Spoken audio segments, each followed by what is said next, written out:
Le sujet de méditation aujourd'hui, c'est « Dieu te parle ». Non, pasteur, mais je ne l'entends pas. Dieu te parle. Je te garantis qu'il te parle. Et dans ta nouvelle quête de comprendre davantage la voix de Dieu, tu peux faire des erreurs. Tout le monde en fait, j'en ai fait et je vais encore en faire, et toi aussi. Mais ça vaut la peine d'exercer à comprendre la voix de Dieu.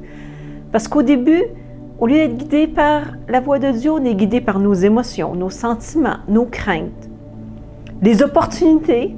Quand il y a une bonne opportunité, c'est comme « Ah, c'est Dieu qui le fait, tu n'as même pas demandé. » Mais tu dis « Ah, c'est Dieu qui le fait quand même. » Ou des influences. Des fois, tu as un ami, une amie, une personne de ta famille qui a beaucoup d'influence sur toi et tu ne vérifies pas quand il te conseille de faire quelque chose si c'est vraiment ce que Dieu désire pour toi.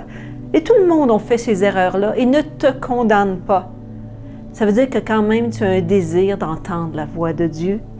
Et je suis sûre que Dieu va faire un ménage dans les interférences qui peuvent être dans ta vie afin que tu puisses entendre davantage sa voix. Parce que quand tu entends sa voix, aujourd'hui, tu as besoin d'entendre ce qu'il désire pour toi dans cette journée. Je ne te parle pas dans tes projets de 10 ans, tes projets de 20 ans. Aujourd'hui même, dans cette journée, imagine une journée où tu restes dans la présence de Dieu, où il te guide en toutes choses, où rien ne peut te sortir de la paix et de la joie. C'est ce que Dieu désire pour toi. Et c'est pour ça que durant la première semaine, nous n'avons pas arrêté de parler sur comment entendre la voix de Dieu, qu'est-ce qui est important dans cela. Mais je voudrais te poser une question. Quelle est ta réaction quand Dieu te parle? Est-ce que tu essaies de justifier le pourquoi que tu devrais continuer ce que tu fais? Est-ce que tu essaies de convaincre Dieu que ce serait mieux pour toi? Ne me dis pas que tu ne l'as jamais fait, je l'ai fait moi-même. Notre humanité fait qu'on voudrait que notre propre volonté soit qu'est-ce qui nous guide au lieu de celle de la volonté de Dieu.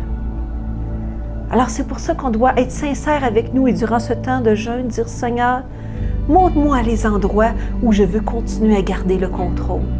Montre-moi les endroits où je t'empêche d'amener une autre direction dans ma vie parce que je veux suivre mon plan, je veux suivre ce que je pense qui est bon pour moi, les rêves que j'ai. Mais savais-tu que quelquefois tes rêves deviennent des cauchemars s'ils ne sont pas dans la volonté de Dieu? Et c'est pour ça qu'aujourd'hui, c'est important que tu puisses lire l'étude et prendre le temps d'y méditer. Parce qu'on parle des différentes façons que Dieu nous parle. Et tu dois apprendre à discerner ces choses-là. Et dire, Seigneur, réellement, est-ce que je veux vraiment que tu sois Seigneur dans ma vie? Et on va prier pour cela ce matin. Seigneur, je te demande d'agir dans chacune de nos vies. Que tu puisses me montrer les domaines où, au lieu que tu sois Seigneur, c'est moi qui est Seigneur. Au lieu que tu sois souverain, je ne veux pas avoir ton opinion parce que j'ai peur que tu me dises de ne pas faire des choses.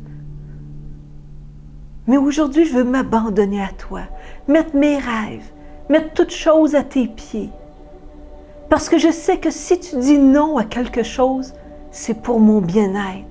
Peut-être que je ne le comprends pas présentement, mais je veux te faire confiance, car autant que tu connaissais mon passé, que tu connais mon présent, tu es le Dieu de mon futur aussi. Viens enlever toute influence qui m'empêche d'avancer dans le futur que tu as pour moi. Je t'aime, Jésus, et je désire que tu sois souverain en toutes choses. Je ne veux plus vivre une solitude dans comment je dois vivre ma vie, mais je veux que toi, tu sois celui qui soit à mes côtés, plus proche que toute autre personne, afin que je puisse voir ta gloire. Dans le nom de Jésus. Amen.